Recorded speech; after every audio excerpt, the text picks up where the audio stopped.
Hello guys, welcome back my YouTube channel में आप सभी लोगों को स्वागत है पावर ऑफ स्टडी विद पीके में। आप लोग जैसे कि जानते हैं कि हमने जो है टेंस को चालू किया है।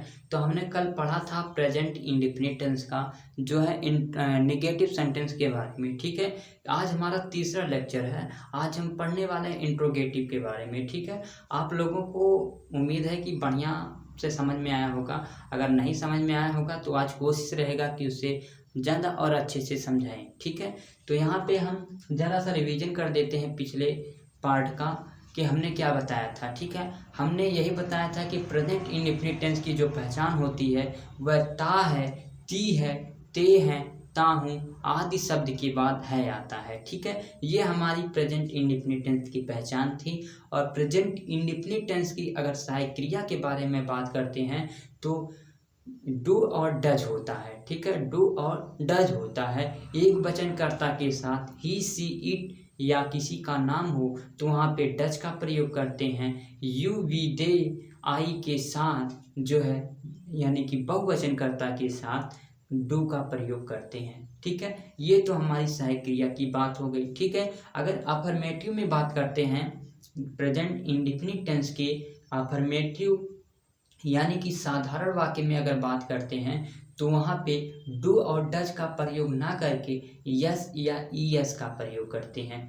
और वो भी केवल जो है यस या ईएस का प्रयोग एक वचनकर्ता के साथ करते हैं, बहुवचनकर्ता के साथ यस या ईएस का प्रयोग नहीं करते हैं। ठीक है, ये सब बात हमने बता दी थी। अगर वीडियो नहीं देखे हैं तो डिस्क्रिप्शन बॉक्स में लिंक है, जाके देखिए जरूर। ठीक है, ये हमने यहाँ तक आपको बताया था। ठीक है, और नेगेटिव में हमने बता दिया था आपको।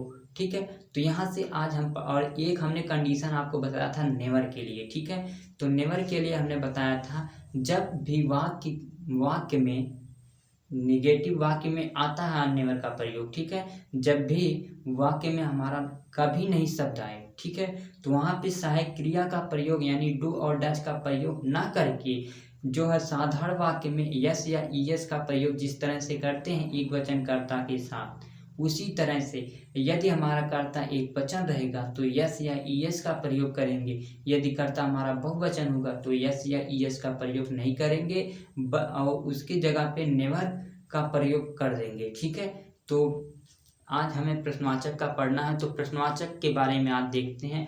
तो प्रश्नवाचक सेंटेंस अगर होगा तो उसकी पहचान आप कैसे करेंगे कि यह जो हमारा है प्रश्नवाचक है। ठीक है, तो हम बताते हैं आपको प्रश्नवाचक की पहचान करने के लिए जब भी वाक्य के शुरू में या अंत में कहीं या बीच में, अंत में तो नहीं आएगा, शुरू में आ सकता है और बीच में आएगा। ठीक है, तो जब भी प्रश्नवाचक शब्द आएंगे तो आपको समझ जाना है कि यह हमारा प्रश्नवाचक यानी इंटेरोगेटिव सेंटेंस है। ठीक है, तो हमारा जो है इंट्रोगेटिव सेंटेंस दो प्रकार से बनते हैं। एक तो जब प्रश्नवाचक शब्द वाक्य के शुरू में आता है और दूसरा जब वाक्य के बीच में आता है। ठीक है, तो इस तरह से हम देखते हैं। आज चलिए स्टार्ट करते हैं। अगर वीडियो अच्छी लगे तो लाइक करिए, चैनल को सब्सक्राइब करिए और ज़्यादा से ज़्यादा अपने दोस्तों तक शेयर करिए। ठीक है, क्योंकि आपका एक लाइक, एक सब्सक्राइब हमारा मोटिवेशन को बढ़ाता है। ठीक है, तो चलिए देखते हैं। इंट्रोगेटिव सेंटेंस में हमने पहचान को बता दिया कि जब वाक्य में प्रश्नवाचक चिन्ह यानी कब, क्यों, कैसे आए तो आपको समझ जाना कि हमारा सेंटेंस प्रश्नवाचक वाक्य है। और सहायक क्रिया को हमने बताया है डू और डज का प्रयोग करते हैं। एक वचनकर्ता के साथ डज का प्रयोग, बहुवचनकर्ता के साथ डू का प्रयोग करते हैं। ठीक है, तो चलिए यहाँ पे अब स्टार्ट करते हैं। मान लेते हैं हम कोई एक उदाहरण आपको देते हैं। जैसे ले लेते हैं क्या वह किताब पढ़ता है। ठीक है, देख लेते हैं। अब प्रश्नवाचक हमने बताया ना दो टाइप से होते हैं, एक पहले और एक बीच में। ठीक, जब प्रश्नवाचक शब्द पहले आता है और जब बीच में आता है। ठीक, तो एक उदाहरण के माध्यम से हम समझते हैं कि प्रश्नवाचक, हम पहले इसे पढ़ते हैं जब प्रश्नवाचक वाक्य शुरू में हो। ठीक है, तो यहाँ पे हम देखते हैं क्या, उदाहरण एक लिखते हैं क्या वह किताब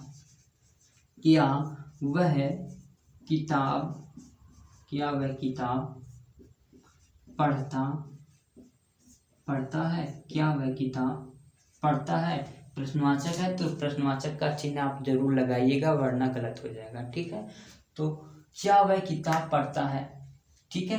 तो यहाँ पे अब हम इसे बना के जरा देखते हैं। यदि कर्ता हमारा एक वचन का होता है तो सहायक क्रिया भी एक वचन की लगती है। तो यहाँ पे हम डज का प्रयोग करेंगे, डज। उसके बाद लड़का है तो ही का प्रयोग, डज ही। उसके बाद सहायक यानी कि वर्ब का प्रयोग करते हैं तो रीड द बुक, बुक। ठीक है, प्रश्नवाचक का चिन्ह यहाँ पे लगाएंगे, फुल स्टॉप नहीं लगाएंगे। ठीक है, यहाँ पे ए का प्रयोग करिएगा। ठीक है, रीड ए बुक। अब इसे समझते हैं। जब भी प्रश्नवाचक चिन्ह हमारा वाक्य के शुरू में आएगा तो जो है प्रश्नवाचक वाक्य जब शुरू में आएगा तो सहायक क्रिया का प्रयोग करते हैं। ठीक है,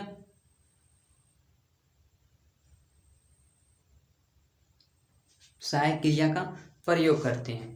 ठीक है, उसके बाद सब्जेक्ट कर्ता, उसके बाद जो है वर्ब का प्रयोग करते हैं, उसके बाद ऑब्जेक्ट की बात करते हैं। ठीक है, इस तरह से हमारा जो होगा प्रश्नवाचक वाक्य बनेगा जब वाक्य के शुरू में होता है। ठीक है, अब यहाँ पे जब हमारा बीच में होगा तब क्या होगा उसे भी देख लेते हैं, यही नीचे कहीं। ठीक है, वह स्कूल कब जाता है, या फिर ले लेते हैं वह एक पत्र क्यों लिखता है, वह एक पत्र, वह एक पत्र क्यों लिखता है, वह एक पत्र क्यों लिखता है। ठीक है, तो अब यहाँ पे हमें देखना है। ठीक, यह प्रश्नवाचक जो चिन्ह होता है यदि वाक्य के बीच में होगा, कहाँ पे, वाक्य के बीच में होगा, तो इसकी सहायक क्रिया को ना लिख के इसकी जो मीनिंग होती है उसे यहाँ पे लिखेंगे। वाई मीन्स क्यों होता है। ठीक है, वाई, तो वाई यानी कि प्रश्नवाचक चिन्ह लगेगा, उसके बाद हेल्पिंग वर्ब लगेगा, वो भी कर्ता के अनुसार हेल्पिंग वर्ब को लगाते हैं। ठीक है, तो यहाँ पे हमारा कर्ता एक वचन का है तो ही का प्रयोग लिखेंगे। ठीक है, सहायक क्रिया लिखेंगे ना, वाई। उसके बाद डज, वाई डज ही। उसके बाद क्या लिखना, राइट, WRITE, राइट। अब क्या लिख रहा है, एक letter, why does he write a letter, LETTER, letter. ठीक है, इस तरह से हमारा जो है हो गया। अब हम बता देते हैं जरा, जब भी हमारा वाक्य में प्रश्नवाचक चिन्ह बीच में हो, ठीक है, तो उसकी अंग्रेजी सबसे पहले लिखते हैं। ठीक है, उसके अनुसार कर्ता यानी कि कर्ता के अनुसार सहायक क्रिया का प्रयोग करते हैं। ठीक है, उसके बाद कर्ता यानी सब्जेक्ट का प्रयोग करते हैं। ठीक है, कर्ता का हमने प्रयोग किया ना, उसके बाद वर्ब की फर्स्ट फॉर्म का प्रयोग, उसके बाद ऑब्जेक्ट का प्रयोग करते हैं। ठीक, इस तरह से हमारा जो है ये प्रश्नवाचक चिन्ह बनते हैं। अगर आप लोग रूल चाहते हैं तो रूल को हम लिख देते हैं। यहाँ पे हमारा सबसे पहले जब बीच में होगा, ठीक है, बीच के लिए लिखते हैं। अगर बीच का आपको याद है तो ये पहले वाला अपने आप याद हो जाएगा। ठीक है, तो बीच में जब होगा तो प्रश्नवाचक चिन्ह प्लस हेल्पिंग वर्ब यानी कि डू और डज का प्रयोग करेंगे, डू और डज का। उसके बाद किसका प्रयोग करेंगे, सब्जेक्ट का। सब्जेक्ट के बाद यानी कि वर्ब की फर्स्ट फॉर्म का प्रयोग करेंगे ना, वर्ब की फर्स्ट फॉर्म। उसके बाद ऑब्जेक्ट के बारे में बात करेंगे। ठीक है, अब जब पहले होगा प्रश्नवाचक चिन्ह पहले होगा तो क्या होगा, यानी कि ये प्रश्नवाचक चिन्ह केवल हटा देंगे और बाकी का जो हमारा ये सेम है उसी प्रकार से हमारा रूल हो जाएगा। डू और डज प्लस का सब्जेक्ट हो जाएगा, प्लस का वर्ब हो जाएगा और प्लस का ऑब्जेक्ट हो जाएगा। ठीक है, इस तरह से ये हमारे रोल हो गए। ठीक, अब इन्हीं पे हमें उठा के पटक देना है या रख देना है। ठीक, तो चलिए उदाहरण जरा दूसरा हम दे के आप लोगों को देखते हैं। आप लोग वीडियो को रोक के जो है अपने कॉपी पे बनाने का प्रयास कीजिएगा। चलिए इसे बना के देखते हैं। तो पहला सेंटेंस हमें दिया है, क्या हम हॉकी खेलते हैं।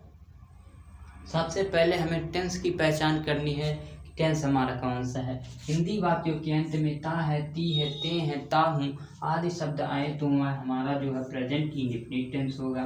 और सेंटेंस की बात करते हैं, जब वाक्य के बीच में क्या शब्द यानी प्रश्नवाचक चिन्ह आए तो वह हमारा इंटरोगेटिव होगा। ठीक है, ये हमारा जो टेंस और सेंटेंस की पहचान हो गई। अब यहाँ पे बात करते हैं सब्जेक्ट, ऑब्जेक्ट और वर्ब की। तो यहाँ पे हमारा जो है वी क्या है, सब्जेक्ट है, और वर्ब क्या, खेलना, यानी कि खेलने का काम करता है ना, तो ये हमारी क्रिया हो गई। और क्या खेलता है, तो हॉकी खेलता है, तो ये हमारा ऑब्जेक्ट हो गया। और क्या जो हमारा यह प्रश्नवाचक चिन्ह हो गया। ठीक है, और यहाँ अब इसी तरह हम बना के देखते हैं।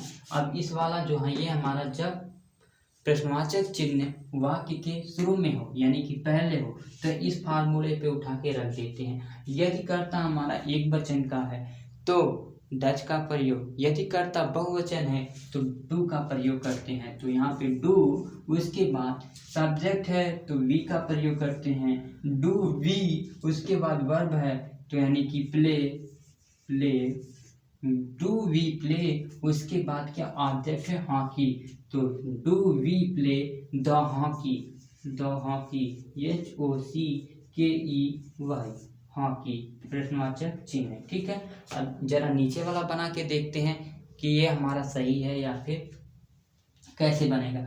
सबसे पहले टेंस की पहचान ता है, प्रेजेंट इंडेफिनिट टेंस। ठीक है, और सेंटेंस की बात क्यों, यानी प्रश्नवाचक इंटरोगेटिव हो गया।